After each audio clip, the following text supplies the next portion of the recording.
The great King Gaya used to perform all kinds of Vedic rituals. He was highly intelligent and expert in studying all the Vedic literatures.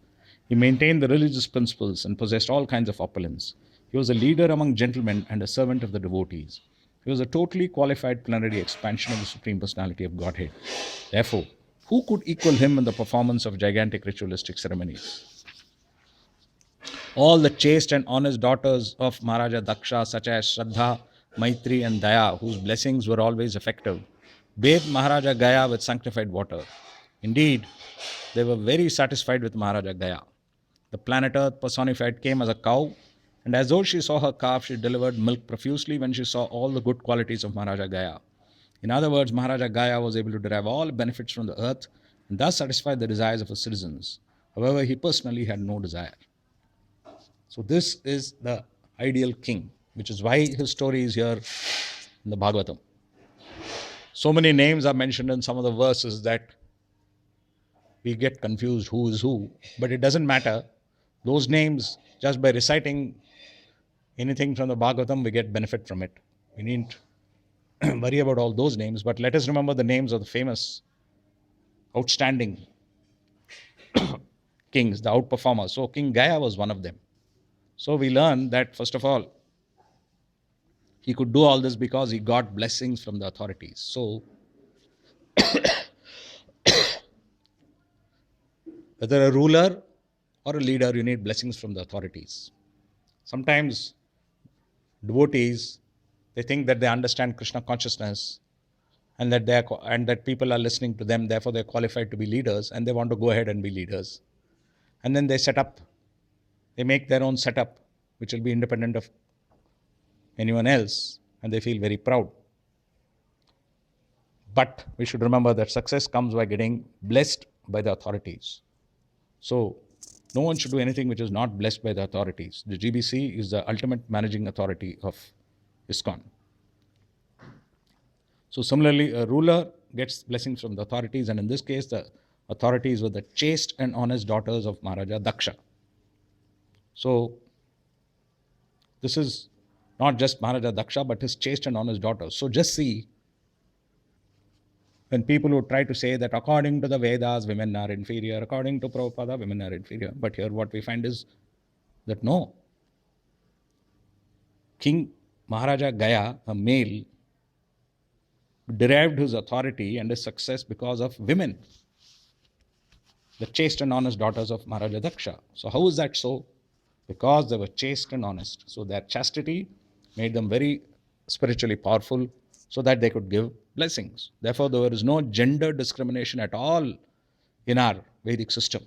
So whoever says there is a gender discrimination is ignoring all these examples which are given here. So when these Matajis gave their blessings to Maharaja Gaya, he could rule very nicely. And he could perform Vedic rituals very nicely. He was very intelligent. He could study the Vedic literatures.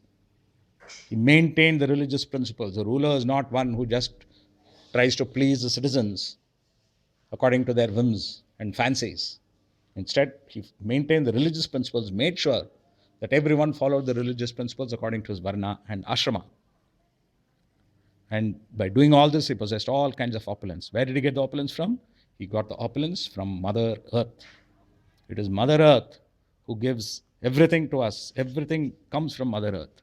And the Mother Earth is satisfied by the way the kings treat the citizens. If the kings use the resources of Mother Earth to satisfy the citizens, to look after their welfare, then she will give more.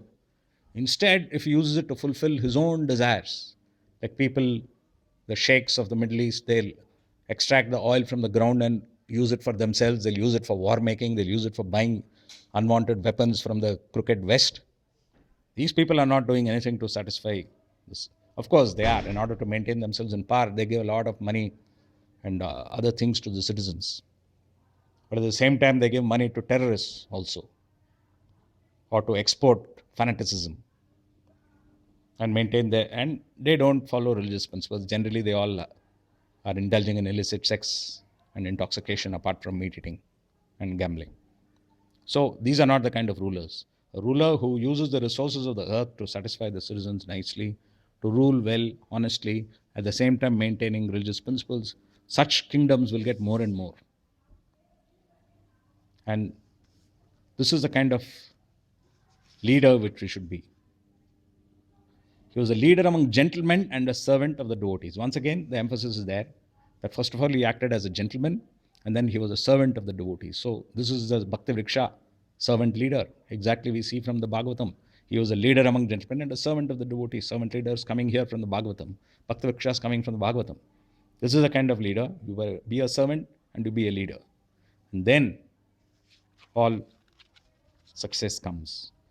He personally had no desire. So this is the way we should read. Without our own personal desire, we are a servant of the devotees.